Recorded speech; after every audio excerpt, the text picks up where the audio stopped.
Hello friends, स्वागत है आप सभी का हमारे चैनल पर। आप देख रहे हैं study with interest and love. आज का घटना का चक्र इकोनॉमिक्स सब्जेक्ट पर है, जो कि इसमें चैप्टर है सतत आर्थिक विकास। इससे पहले हम लोग शुरुआत करें, पहले आप लोग ये जान लीजिए कि कौन कौन से वीडियो कब किस समय आ रहे हैं।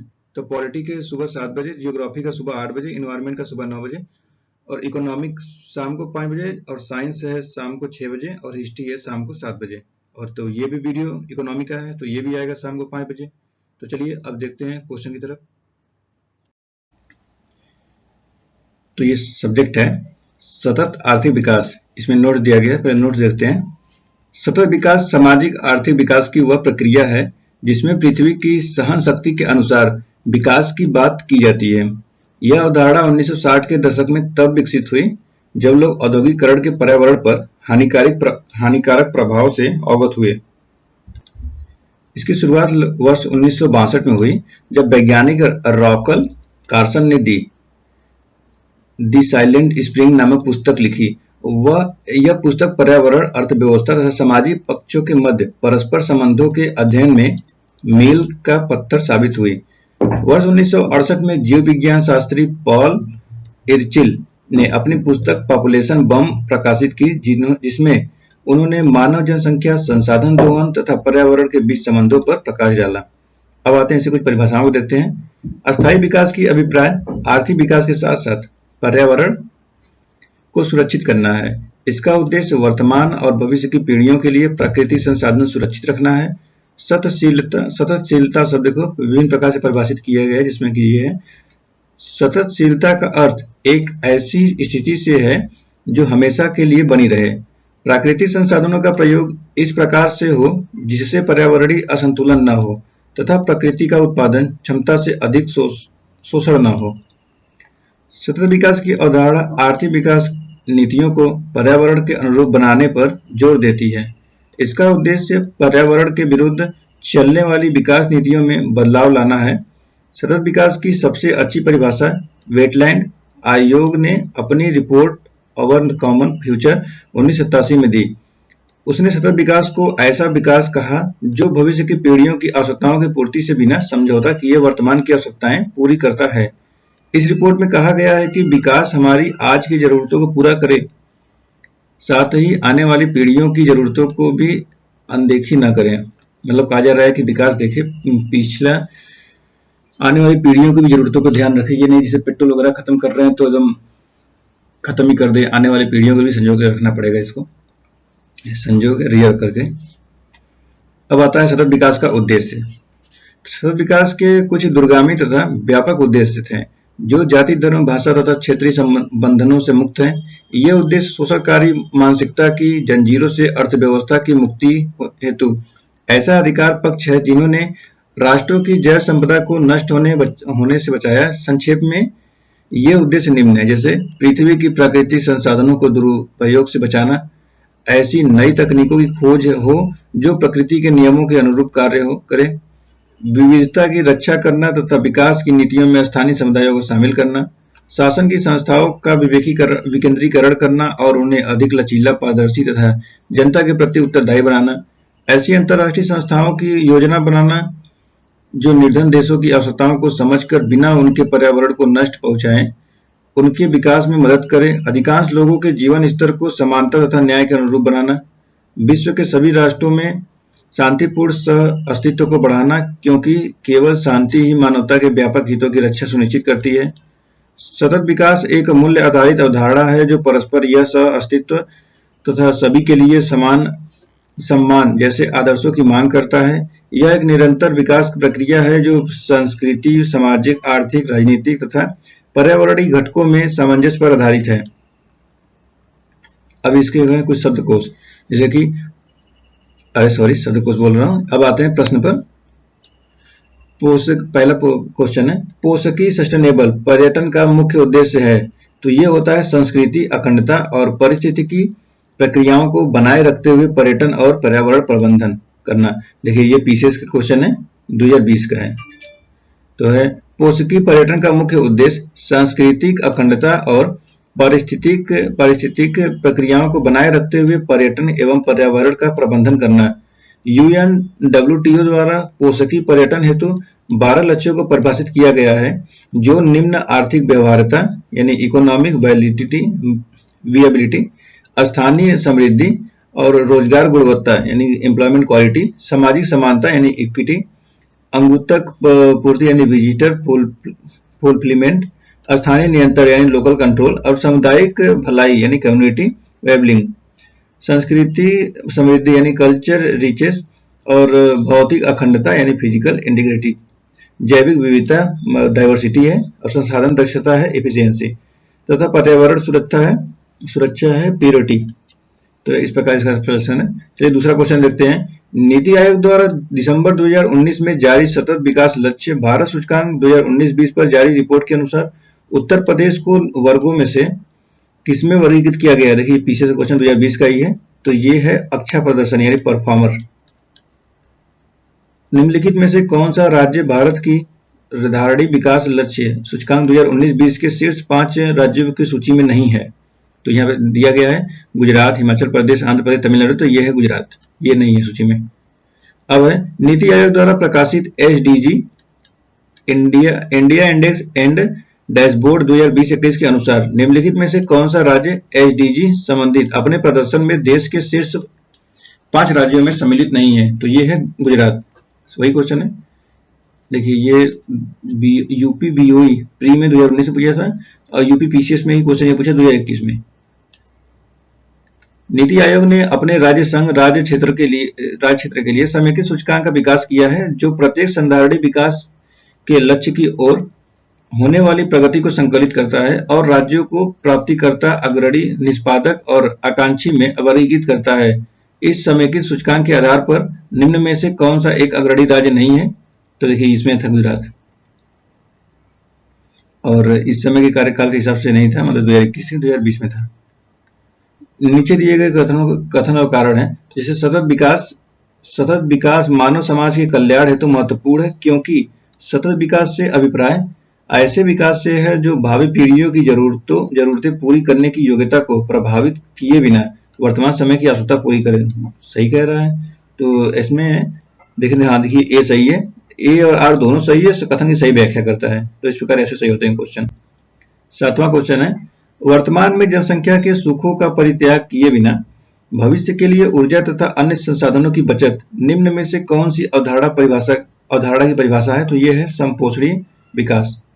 इस वजह से देखते हैं, समपोषणीय विकास की अवधारणा का प्रारंभ वर्ष 1962 में वैज्ञानिक रचेल कार्सन की पुस्तक साइलेंट स्प्रिंग तथा वर्ष 1968 में जीव विज्ञानी पॉल एर्चिल की पुस्तक द पॉपुलेशन बम से हुआ।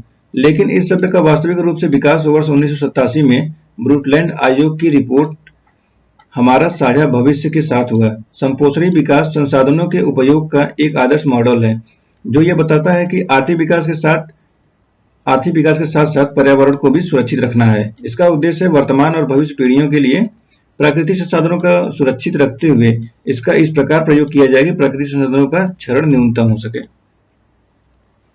अब आता है 8वां क्वेश्चन, धारणीय विकास भावी पीढ़ियों के अपनी आवश्यकताओं को पूरा करने के सामर्थ्य से समझौता किए बगैर वर्तमान की आवश्यकताओं को पूरा करता है। इस परिप्रेक्ष्य में धारणीय विकास का सिद्धांत निम्नलिखित में से किस एक सिद्धांत के साथ स्वाभाविक रूप से जुड़ा हुआ है? तो ऑप्शन ए है सामाजिक न्याय एवं सशक्तिकरण, ऑप्शन बी है समावेशी विकास, ऑप्शन सी है वैश्वीकरण, ऑप्शन डी है धारण क्षमता। तो यहाँ ऑप्शन डी सही होगा, धारण क्षमता। देखिए 2010 का IAS क्वेश्चन ये है। धारण क्षमता या वहन क्षमता का तात्पर्य किसी विशेष संसाधन द्वारा अपने भीतर जीवों की अधिकतम संख्या को बनाए रखने की क्षमता से है। अतः इसके अंतर्गत वर्तमान की आवश्यकताओं को पारिस्थितिकी तंत्र के सामर्थ्य से समझौता किए बगैर पूरा किया जाता है। अब आता है 9वां क्वेश्चन, सतत विकास का आधार है। ऑप्शन ए है सामाजिक दृष्टिकोण, ऑप्शन बी है आर्थिक दृष्टिकोण, ऑप्शन सी है पर्यावरणीय दृष्टिकोण, ऑप्शन डी है उपयुक्त में से कोई नहीं। तो यहाँ ऑप्शन सी सही है, पर्यावरणीय दृष्टिकोण। एक्सप्लेनेशन इसका दिया है, सतत विकास की अवधारणा का प्रारंभ वर्ष 1962 में वैज्ञानिक रचेल कार्सन की पुस्तक साइलेंट स्प्रिंग तथा वर्ष 1968 में जीव विज्ञानी पॉल एर्चिल की पुस्तक द पॉपुलेशन बम से हुआ, लेकिन इस शब्द का वास्तविक रूप से विकास वर्ष 1987 में ब्रुटलैंड आयोग की रिपोर्ट हमारा साझा भविष्य यानी आवर कॉमन फ्यूचर के प्रकाशन के साथ हुआ। सतत विकास संसाधनों के उपयोग का एक आदर्श मॉडल है जो यह बताता है कि आर्थिक विकास के साथ साथ पर्यावरण को भी सुरक्षित रखना है। इसका उद्देश्य वर्तमान और भविष्य की पीढ़ियों के लिए प्राकृतिक संसाधनों को सुरक्षित रखते हुए इसका इस प्रकार प्रयोग किया जाए कि प्राकृतिक संसाधनों को क्षरण न्यूनतम हो। अब आता है क्वेश्चन नंबर 10, सतत आर्थिक विकास के अभिप्राय। इसके अभिप्राय बताना है सतत आर्थिक विकास के। तो यहाँ ऑप्शन ए है, वर्तमान पीढ़ी के विकास के साथ साथ भविष्य का आर्थिक विकास। देखिए वही चीज यहाँ पे जो हम लोग पढ़े थे इसका एक्सप्लेनेशन में वही चीज यहाँ पूछा हुआ है, तो ऑप्शन ए इसका सही हो जाएगा। चलिए नेक्स्ट क्वेश्चन देखते हैं। अस्थायी विकास किसके उपयोग के संदर्भ में अंतर पीढ़ीगत संवेदनशीलता की घटना है? तो यह है प्राकृतिक संसाधनों। ऑप्शन ए से हो जाएगा। किसी भी देश के संदर्भ में निम्नलिखित में से किसे उस देश की सामाजिक पूंजी यानी सोशल कैपिटल के भाग के रूप में समझा जाएगा? ऑप्शन ए है जनसंख्या के साक्षरों का अनुपात, ऑप्शन बी है इसके भवनों अन्य आधारित संरचना और मशीनों का स्टॉक, ऑप्शन सी है कार्यशील आयु समूह में जनसंख्या का आमाप, ऑप्शन डी है समाज में आपसी भरोसे और सामंजस्य का स्तर। तो ऑप्शन डी सही है। इसका एक्सप्लेनेशन दिया है। सामाजिक पूंजी का अर्थ है समाज के लोगों के बीच जैसे कि अंतर वैयक्तिक संबंध, साझी पहचान की भावना, परस्पर विश्वास, साझा मूल्य आदि, परस्पर सहयोग, एक साझी समझ। तो इस प्रकार से सामाजिक पूंजी के समाज के लोगों के बीच का ये अर्थ है। ऑप्शन 13 आता है, निमराड़ा जो टिकाऊ आर्थिक विकास का मॉडल है अवस्थित है। ऑप्शन ए है हरियाणा, ऑप्शन बी है पंजाब, ऑप्शन सी है राजस्थान या ऑप्शन डी है उत्तर प्रदेश। तो ये है इसका answer option C Rajasthan. Explanation देखते हैं। निमराड़ा राजस्थान राज्य के अलवर जिले में अवस्थित है। यहाँ पर किए गए लगभग सभी विकास कार्य टिकाऊ आर्थिक विकास के मॉडल पर आधारित है। देखिए यहाँ पे अलवर के बारे में बात किया गया, तो आप लोग जानना चाहिए कि अलवर कहाँ पर है और किस जगह पे है, यहाँ पे क्या है। तो राजस्थान का एरिया है, देखिएगा इसको। क्वेश्चन नंबर 14 है, निम्नलिखित कथनों पर विचार कीजिए। एक संकल्पना के रूप में मानव पूंजी निर्माण की बेहतर व्याख्या उस प्रक्रिया के रूप में की जाती है जिसके द्वारा, अब स्टेटमेंट यहाँ पर है, स्टेटमेंट 1, किसी देश के व्यक्ति अधिक पूंजी का संचय कर पाते हैं। स्टेटमेंट 2, देश के लोगों के ज्ञान कौशल स्तरों और क्षमताओं में वृद्धि हो पाती है। तीसरा है गोचर धन का संचय हो पाता है। तो अब यहाँ और एक और है अगोचर धन का संचय हो पाता है। तो इसमें देखिए ये तो एक गलत हो गया तो दो, तो यहाँ ऑप्शन सी है 2 और 4 सही है। तो अगोचर धन का संचय होता है। इसका एक्सप्रेशन पढ़ते हैं। मानव पूंजी निर्माण का तात्पर्य देश के लोगों में कौशल संवर्धन तथा उनकी समझ एवं क्षमताओं के विस्तार से है। किसी देश के लोगों को सामान्य श्रमिक से एक अधिक दक्ष एवं कुशल व्यक्ति के रूप में रूपांतरित करने हेतु उसे शिक्षण एवं प्रशिक्षण प्रदान करने की प्रक्रिया को ही मानव पूंजी निर्माण की प्रक्रिया कहा जाता है। मानव पूंजी निर्माण से देश में अगोचर संपत्तियों, ज्ञान, नैतिकता, बौद्धिक संपदा आदि का संचयन होता है। यद्यपि मानव पूंजी निर्माण से गोचर संपत्तियां भी बढ़ती हैं और व्यक्ति अधिक पूंजी का संचय कर पाने में समर्थवान भी हो जाते हैं, परंतु यह मानव पूंजी निर्माण की प्रक्रिया न होकर उसका परिणाम है। तो इस प्रकार 2 और 4 सही है। अब आता है क्वेश्चन नंबर 15, समावेशी समृद्धि के लिए आवश्यक है। समावेशी समृद्धि, यह ऑप्शन ए है अधोसंरचना सुविधाओं का विकास, ऑप्शन बी है कृषि का पुनरुद्धार, ऑप्शन सी है शिक्षा एवं स्वास्थ्य जैसी सामाजिक सेवाओं की अधिकाधिक उपलब्धता, या ऑप्शन डी है उपरोक्त सभी। तो ये सभी है, ऑप्शन डी है सभी। समावेशी विकास का आशय समाज के सभी वर्गों तक संसाधन एवं सुविधाओं की पहुंच से है। ऑप्शन ए, बी, सी तीनों सही है। 16वां क्वेश्चन है, निम्न में से किस एक से समावेशित विकास को बढ़ाने की आशा नहीं की जाती है? ऑप्शन ए है राष्ट्रीय आय की ऊंची वृद्धि दर। तो यही सही है, राष्ट्रीय आय की ऊंची वृद्धि दर, क्योंकि ग्रामीण विकास, कृषकों के पर्याप्त साथ ये नहीं है। एक्सप्लेनेशन पढ़ते हैं इसका। समावेशित विकास समग्रता के साथ विकास की बहुआयामी अवधारणा है। इसमें बुनियादी सुविधाओं में सुधार के साथ शिक्षा, स्वास्थ्य और रोजगार के बेहतर अवसरों की उपलब्धता परिलक्षित होती है। इसके साथ गरीबी को कम किया जाना इसका प्रमुख आयाम है। केवल राष्ट्रीय आय की ऊंची वृद्धि दर से समावेशित विकास के बढ़ने की आशा नहीं की जा सकती। नेक्स्ट क्वेश्चन देखते हैं, क्वेश्चन नंबर 17। मानव पूंजी में बढ़ता हुआ विनियोग अग्रसारित करता है। तो ये ऑप्शन ए देखते हैं, संसाधनों का समुचित प्रयोग। ऑप्शन बी है उत्पादकता में वृद्धि। ऑप्शन सी है कुशलता में विकास, या ऑप्शन डी है सभी। तो इसका सही आंसर होगा ऑप्शन डी यानी सभी। एक्सप्लेनेशन। मानव पूंजी को भी अन्य पूंजी के समान ही माना गया है। मानव पूंजी में बढ़ता हुआ विनियोग उत्पादकता में वृद्धि की ओर ले जाएगा, जिसका क्रमिक विस्तार निम्नवत है। जैसे पहला है, यहाँ पहले जाएंगे कुशलता में विकास, संसाधनों का समुचित प्रयोग और उत्पादकता में वृद्धि करना। अब है निम्न में से किस आर्थिक सर्वेक्षण में पहली बार धारणीय विकास और जलवायु परिवर्तन का नवीन अध्याय जोड़ा गया था? तो ये है 2011-12 का। नेक्स्ट क्वेश्चन देखते हैं, निम्नलिखित में से कौन से मूलतः समावेशी शासन के अंग कहे जा सकते हैं? 4 स्टेटमेंट दिए गए हैं। इसमें पहला है गैर बैंकिंग वित्तीय कंपनियों को बैंकिंग करने की अनुमति प्रदान करना। दूसरा है सभी जिलों में प्रभावी जिला योजना समितियां संगठित करना। तीसरा है जन स्वास्थ्य पर सरकारी व्यय में बढ़ोतरी करना। तीसरा है जन स्वास्थ्य पर सरकारी व्यय में बढ़ोतरी करना। चौथा है दोपहर का भोजन योजना का सशक्तिकरण करना। तो यहाँ पर ऑप्शन आता है, ऑप्शन ए है 1 और 2, ऑप्शन बी है 3 और 4, ऑप्शन सी है 2, 3 और 4। तो देखिए इसमें पहला गलत है, बाकी 2, 3, 4 और सही है। ये 2012 क्वेश्चन है। तो इसका एक्सप्लेनेशन देखते हैं। समावेशी शासन से तात्पर्य है कि समाज के सभी वर्गों को समान रूप से शासन के द्वारा प्रदत्त सुविधाएं प्रदान की जाए।